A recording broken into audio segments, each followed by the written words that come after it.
உபாகமம் 26 அதிகாரம். உன் தேவனாகிய கர்த்தர் உனக்கு சுதந்திரமாக கொடுக்கும் தேசத்தில் நீ போய்ச் சேர்ந்து அதை கட்டிக்கொண்டு அதில் வாசம் பண்ணும்போது, உன் தேவனாகிய கர்த்தர் உனக்கு கொடுக்கும் உன் தேசத்தில் நீ பயிரிடும் நிலத்தின் கனிகளிலெல்லாம் முந்தின பலனை எடுத்து ஒரு கூடையிலே வைத்து, உன் தேவனாகிய கர்த்தர் தமது நாமம் விளங்கும்படி தெரிந்து கொண்டிருக்கும் ஸ்தானத்திற்குப் போய் அந்நாட்களில் இருக்கும் ஆசாரியனிடத்தில் சென்று அவனை நோக்கி, கர்த்தர் எங்களுக்கு கொடுக்க நம்முடைய பிதாக்களுக்கு ஆணையிட்ட தேசத்தில் வந்து சேர்ந்தேன் என்று இன்று உம்முடைய தேவனாகிய கர்த்தருடைய சந்நிதியில் அறிக்கையிடுகிறேன் என்பாயாக. அப்பொழுது ஆசாரியன் அந்த கூடையை உன் கையிலிருந்து வாங்கி அதை உன் தேவனாகிய கர்த்தரின் பலிபீடத்திற்கு முன்பாக வைக்க கடவன். அப்பொழுது நீ உன் தேவனாகிய கர்த்தருடைய சந்நிதியில் நின்று வசனித்து சொல்ல வேண்டியது என்னவென்றால், என் தகப்பன் அழிவுக்கு நேரான சீரியா தேசத்தானாயிருந்தான். அவன் கொஞ்சம் ஜனங்களோடே எகிப்துக்கு போய் அவ்விடத்தில் பரதேசியாய் சஞ்சரித்து அங்கே பெரிய பலத்த திரட்சியான ஜாதியானான்.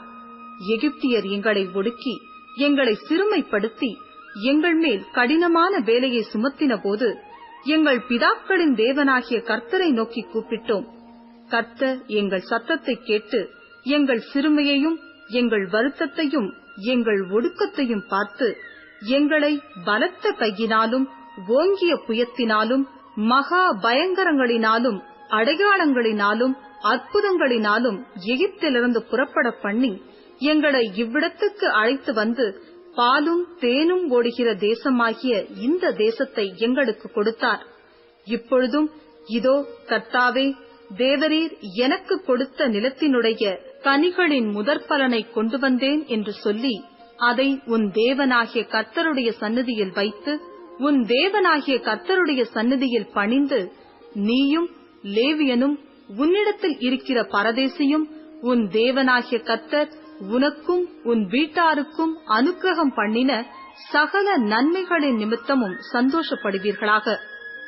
தசமபாகம் செலுத்தும் வருஷமாகிய 3ஆம் வருஷத்திலே நீ உன் வரத்திலெல்லாம் 10 எடுத்து லேவியனும் பரதேசியும் திக்கற்ற பிள்ளையும் விதவையும் உன் வாசல்களில் புசித்து திருப்தியாகும்படி அவர்களுக்கு கொடுத்து தீர்ந்த பின்பு, நீ உன் தேவனாகிய கர்த்தருடைய சந்நிதியில் போய் அவரை நோக்கி, தேவரீர் எனக்கு கொடுத்த எல்லா கட்டளைகளின்படியும் நான் பரிசுத்தமான பொருள்களை என் வீட்டிலிருந்து எடுத்து வந்து லேவியனுக்கும் பரதேசிக்கும் திக்கற்ற பிள்ளைக்கும் விதவைக்கும் கொடுத்தேன். உம்முடைய கட்டளைகளில் ஒன்றையும் நான் மீறவும் இல்லை, மறக்கவும் இல்லை. நான் துக்கம் கொண்டாடும் போது அதில் புசிக்கவும் இல்லை. தீட்டான காரியத்துக்கு அதில் ஒன்றும் எடுக்கவும் இல்லை. இழவு காரியத்துக்காக அதில் ஒன்றும் படைக்கவும் இல்லை. நான் என் தேவனாகிய கர்த்தரின் சத்தத்திற்கு கீழ்ப்படிந்து தேவரீர் எனக்கு கட்டளையிட்டபடி சகலமும் செய்தேன். நீர் உமது பரிசுத்த வாசஸ்தலமாகிய பரலோகத்திலிருந்து நோக்கி பார்த்து உமது ஜனங்களாகிய இஸ்ரவேலரையும் நீர் எங்கள் பிதாக்களுக்கு ஆணையிட்டபடியே எங்களுக்கு கொடுத்த பாலும் தேனும் ஓடுகிற தேசத்தையும் ஆசீர்வதியும் என்று சொல்வாயாக. இந்த கட்டளைகளின்படியும் நியாயங்களின்படியும் நீ செய்யும் பொருட்டு இன்று உன் தேவனாகிய கர்த்தர் உனக்கு கட்டளையிடுகிறார். ஆகையால் உன் முழு இருதயத்தோடும் உன் முழு ஆத்துமாவோடும் அவைகளை காத்து நடக்க கடவாய். கர்த்தர் எனக்கு தேவனாயிருப்பார் என்றும் நான் அவர் வழிகளில் நடந்து அவர் கட்டளைகளையும் அவர் கற்பனைகளையும் அவர் நியாயங்களையும் கைக்கொண்டு அவர் சத்தத்திற்கு கீழ்ப்படிவேன் என்றும் நீ இன்று அவருக்கு வாக்கு கொடுத்தாய்.